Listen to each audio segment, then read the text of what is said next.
Hi friends, welcome to my channel. 11th Mathsல basic அல்ஜிப்ரால exercise 2.12ல 7th சம் தான் பார்க்க போகிறோம். ப்ரூஃப் தட்னா கொடுத்துருக்காங்க. இதை நம்ம எடுத்துட்டு இதை சால்வ் பண்ணி நம்ம ஆன்சர் வந்து 1ன்னு சொல்லி கொண்டு வரணும். ஃபஸ்ட்டு இது எல்லாத்தையும் எடுத்துக்குவோம். சரிங்களா? எடுத்துட்டு லாகுக்கு முன்னாடி இருக்கிறது இதுக்கு பவராக போகும். அதை தான் எழுதியிருக்கோம். அடுத்து இந்த 16, 15, 25, 24 இது எல்லாத்தையுமே வந்து இந்த மாதிரி போட்டு நம்ம 2 பவர் 5 பவர்ஸ் 3 பவரில் நம்ம எழுதிக்கலாம். சரிங்களா? எழுதிட்டு இந்த 2 பவர் வந்து மல்டிபிள் பண்ணிக்கலாம். அதான் 4 × 16 64, 2 × 12 24. சரிங்களா? அந்த மாதிரி நம்ம பண்ணிக்கிறோம்.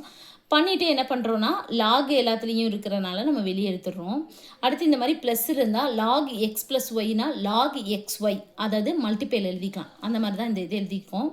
எழுதிட்டு இந்த 2 2 அப்படின்னா இது ரெண்டையும் நம்ம ஆட் பண்ணிக்கலாம். அப்போ இந்த 3னா இது 2 பவரையும் நம்ம ஆட் பண்ணிக்கலாம். இந்த 5 பவரை ஆட் பண்ணிக்கலாம்.